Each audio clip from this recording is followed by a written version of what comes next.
तो भैया आज ये जो मोदी अभी ने कहा कि 543 सीट पे महिलाओं को आरक्षण बहुत जोर शोर से दिया जा रहा है, क्या अगर जो आरक्षण जैसे एग्जाम होता है, महिलाओं का आरक्षण या एसटी एसटी का आरक्षण दिया जाता है, क्या उसी में से आरक्षण अगर जो 543 सीटों में से दिया जाए तो इस पे आप क्या कहेंगे? आरक्षण कहाँ दिया जा रहा है? आरक्षण नीति तो बहुत पहले आई थी। पंचायती राज एक्ट में राजीव जी के बाद, जोगराव जी के टाइम से जब पंचायत राज एक्ट में आरक्षण नीति लागू भी हुई तो पार्लियामेंट और असेंबली में उसमें परिवर्तन क्यों नहीं किया गया? और मोदी जी इस बार कहाँ पे बिल लाए? ये बिल तो 23 में भी पास हुई थी आरक्षण की, और इस बिल में भी देखिए कि उन्होंने कहा इसको 29 में लागू होगा।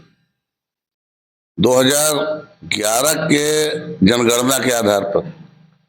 तो जब 2027 में जनगणना फाइनल होनी है तो इसको क्यों नहीं लिया गया?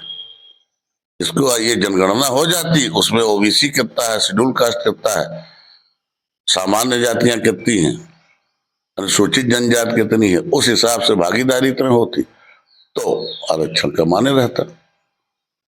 ये कहते हैं कि अगर जो या सीट बढ़ाएंगे 30% तो उससे भारत पे भी तो प्रभाव पड़ेगा, लोगों की जनता खर्च बढ़ेगा, उन्हें भी सैलरी देगा। अगर एक विधायक होने के बाद क्या उसी सीटों में से 543 सीट में से अगर आरक्षण क्यों नहीं देना चाहते हैं?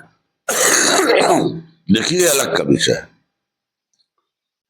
क्योंकि आबादी बढ़ी है इसलिए सीट बढ़ाना कोई बुरी बात नहीं, और जिन प्रांतों में आबादी बढ़ी है खाली वहीं पर सीट बढ़ाना, जहां आबादी नहीं बढ़ी वहां की सीट घटाई जा रही है। ये कौन सा उचित है?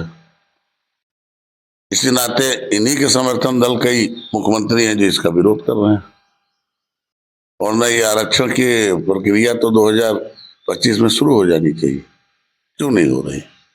और मोदी जी जो कह रहे हैं वही सही माना जाए तो